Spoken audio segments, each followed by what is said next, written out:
Hi guys, কেমন আছো সবাই?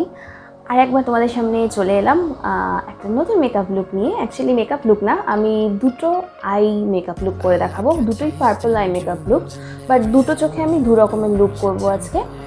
জাস্ট তোমাদেরকে একটা ইজি ওয়ে দেখানোর জন্য যে পার্পল আই মেকআপ লুক কত সহজে ক্রিয়েট হতে পারে।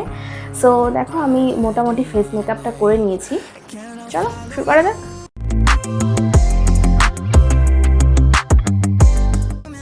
বিউটি গ্লেজডের কালার বোর্ড আই প্যালেটটা ইউজ করছি। এখান থেকে রেডের যে বোর্ডটা আছে সেখান থেকে একটা কালার আমি চুজ করছি, পিঙ্ক ঘেঁষা একটা কালার। এটা আমার ট্রানজিশন কালার হবে। দেখো, আজকে আমি মেকআপটা করার আগে এত গরম ছিল যে চোখের উপর আমার ক্রিজ লাইন পড়ে গেছে। যাই হোক, এটাকে আমি মেকআপ করে ম্যানেজ করে নেব। ট্রানজিশন কালারটা আমি একটা ব্লেন্ডিং ব্রাশ দিয়ে ভালো করে মিশিয়ে নিচ্ছি এবং পুরো আইলিডটাতেই কিন্তু আমি এটা লাগাচ্ছি, কারণ আমার এখানে অন্য কোনো কালার ইউজ হবে না। এবার আমি একটা আইলাইনার নিয়েছি, এটা বনজুর প্যারিসের আই বোম্ব আইলাইনার। এটা দিয়ে যতটা আমি সরু করে আইলাইনারটা লাগাতে পারি ততটাই সরু করে আমি আইলাইনারটা লাগিয়ে নিচ্ছি। যতটা সরু হবে ততটাই কিন্তু ভালো। ওকে, এবার আমি নিয়ে নিচ্ছি একটা পেন্সিল ব্রাশ। এর মাথাটা দেখো একদম সরু। এবার একটা হ্যাক তোমাদের দেখাচ্ছি। টোনার নিয়েছি এখানে, আমি টোনার দিয়ে মাথাটা একদম ভালো করে ভিজিয়ে নেব। দেখো মাথাটা কিন্তু ভিজে গেছে। এবার এটাকে আমি, দেখো একদম ভেজা বোঝাই যাচ্ছে, এই আইশ্যাডো দুটোকে মিক্স করে নেব এটার মাথাটা দিয়ে। আর এটা দিয়ে আমি লাইন ড্র করব, কারণ আমার কাছে কোনো পার্পল কালারের লাইনার নেই। সেই কারণে এই হ্যাকটা তোমরাও কিন্তু ট্রাই করে দেখতে পারো। আর লুকটা ক্রিয়েট হওয়ার পর তোমরা নিজেরাই দেখতে পাবে যে লাইনার না থাকা সত্ত্বেও এইভাবে একটা আই প্যালেট থেকে আমি যেভাবে লাইনারটা ড্র করেছি সেটা কিন্তু সত্যিই খুব সুন্দর হয়েছে। যদিও আমাকে বারবার, মোটামুটি আই গেস 4 বার মতো আমি লাইনটাকে ড্র করেছি, আর তাতে লাস্ট অবধি গিয়ে কিন্তু আমি সেই সুন্দর পার্পল কালারটাও পেয়েছি। দেখো, এবার আমি নিচ্ছি ল্যাকমে আইকনিকের এই পেন্সিলটা। এটা একটা গ্রিন কালারের আই পেন্সিল। এটা আমি লাগাবো চোখের একেবারে কর্নারের দিকে, ভেতরের কোণার দিকে লাগাবো। দেখো, এটা আমি সুন্দর করে লাগিয়ে নিচ্ছি, খুব সামান্য জায়গাতেই লাগাবো। এবার আমি মেবিলিনের ওয়াটারপ্রুফ মাস্কারাটা নিয়েছি। এটা দিয়ে আমি কিন্তু 2 থেকে 3 কোট মতো ইউজ করেছি। তার কারণ আমি কোনো ফলস আইল্যাশ পরছি না, সেই কারণে যাতে একটু ভলিউম আসে চোখের পাতাটায়, সেজন্য 2-3 এমনকি 4 কোটও তোমরা ইউজ করতে পারো, বাট একটু বুঝে নিতে হবে, খুব বেশি অস্বাভাবিক যেন না লাগে সেটাও খেয়াল রাখতে হবে। আচ্ছা, এবার এই লুকের যেটা একটা খুব ভালো একটা জিনিস তোমাদেরকে দেখাতে চাইছিলাম, সেটা হচ্ছে নিচের পাতাটাতেও কিন্তু মাস্কারা লাগাবো এবং বেশ ঘন করেই লাগাতে হবে। আমি এখানে ইউজ করছি স্টে কুইকির একটা লিকুইড হাইলাইটার এবং এর কালারটা হচ্ছে ব্রোঞ্জ কালার।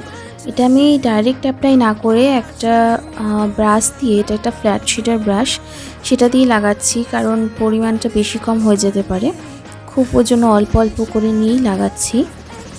এবার আমি ইনার কর্নারে যে গ্রিনটা লাগিয়েছিলাম সেই লাইনারটা দিয়ে আরেকবার লাইনটা ড্র করে নিচ্ছি, যাতে খুব প্রমিনেন্ট বোঝা যায় লাইনটা। আর আমার এই চোখের আই মেকআপটা একদম রেডি। এবার অন্য চোখে মেকআপটা করব, সেজন্য ট্রানজিশন কালার নিয়ে নিচ্ছি একটা অরেঞ্জ ঘেঁষা, একটা বলতে পারো একটা ব্রাউন কালার, বাট অরেঞ্জি ভাবটাই বেশি। এরকম একটা ট্রানজিশন কালার নিচ্ছি এবং আমি পুরো আইলিডটার ওপরেই কিন্তু এটা লাগাচ্ছি এবং ওপরের দিকে যতটা মানে জায়গা আমরা আইশ্যাডো ইউজ করি পুরো জায়গাটাতেই আমি এই ট্রানজিশন কালারটা লাগিয়ে নিচ্ছি এবং একটা ব্লেন্ডিং ব্রাশ দিয়ে ভালো করে ব্লেন্ড করে নিচ্ছি। নেক্সট আমি পেন্সিল ব্রাশটা নিচ্ছি। এবার দুটো কালারকে একসাথে মিশিয়ে নিয়ে আগের মতো করেই একটা লাইন ড্র করব, পার্পল লাইন। কিন্তু এবার দেখো, আমি নিচেও লাইনটা ড্র করছি। আগের বারের মতোই আমি টোনারে ব্রাশটা ভিজিয়ে নিয়েছিলাম যাতে লাইনটা আমি ড্র করতে পারি। এনিওয়েজ এবারও কিন্তু আমার লাইনটা ড্র করতে 4বার মতো ড্র করতে হয়েছে লাইনটা, তারপরে গিয়ে একটা আমি প্রমিনেন্ট কালার পেয়েছি। এবার আমি এনওয়াইবের একটা কোহল বা কাজল নিয়েছি এবং এটা আমি উপরের লাইনে যেমন ড্র করব তেমনি নিচেও ড্র করব। আর এই দুটো লাইনই কিন্তু আমার অত ভালোভাবে টানার দরকার নেই, কারণ আমি দুটোকেই স্মাচ করে দেব। এই স্মাজারটা দিয়ে ভালো করে স্মাচ করে দিচ্ছি ব্ল্যাক লাইনটা। এবার পার্পল কালারটা নিয়েছি আর একটু, সেটা ব্ল্যাক কালারের সাথে স্মাচ করে দিচ্ছি যাতে দুটো লাইন আলাদা আলাদা বোঝা না যায়। এবার উপরের আইলিডের ব্ল্যাকটাও স্মাচ করে নিচ্ছি। এটা স্মোকি আইজ হবে না, বাট কাইন্ড অফ বলতে পারো, মানে ওই হাফ স্মোকি আইজ বলা যেতে পারে হয়তো। এনিওয়েজ এটাকেও ভালো করে ব্লেন্ড করতে হবে এবং সামনের পার্পল কালারটার সঙ্গে মিশিয়ে দিতে হবে। এখানে আমি পার্পলটা নিয়ে আর একটু স্মাচ করে মিশিয়ে নিচ্ছি। এবার লাগাবো মাস্কারা। এটা মেবিলিনের মাস্কারা এগেইন আমি লাগাচ্ছি এবং এবারও কিন্তু আমি 3 কোট মতো মাস্কারা লাগিয়েছি, বাট এবার শুধুমাত্র ওপরে আইল্যাশে। এবার হাইলাইটার লাগিয়ে নিচ্ছি ব্রাউয়ের নিচে এবং স্মাচ করে নিচ্ছি। এটা স্টে কুইকির হাইলাইটারটাই ইনার কর্নারেও লাগাচ্ছি এবং দেখো এই হাইলাইটারটা আমি একটু ভেতরের দিকে টেনে নিয়ে আসছি। পার্পল কালারটা আবার একটু প্রমিনেন্ট করার জন্য দিয়ে দিলাম। ব্যাস মোটামুটি মেকআপটা রেডি হয়ে গেছে। এবার আমি লাগাবো লিপস্টিক। এখানে আমি L18 লিপস্টিক নিচ্ছি। এটা চকলেট কালারের একটা L18 লিপস্টিক। কালারটা খুবই সুন্দর এবং লাগালে সত্যিই খুব সুন্দর লাগে। দেখো আমার দু চোখের মেকআপই রেডি হয়ে গেছে। তোমরা জানাও যে তোমাদের কোন মেকআপটা বেশি ভালো লাগলো। আমার দুটো চোখে দুটো মেকআপ রয়েছে, লেফট আই না রাইট আই, কোনটা তোমাদের বেশি ভালো লেগেছে আমাকে জানিও। আর আমার সাথে থেকো, তোমাদের সাথে চলো শিগগির দেখা হচ্ছে একটা নতুন ভিডিওর সাথে। ততক্ষণ অবধি কোভিডের মধ্যে নিজের খেয়াল রেখো। শিগগির দেখা হচ্ছে, চলো টাটা।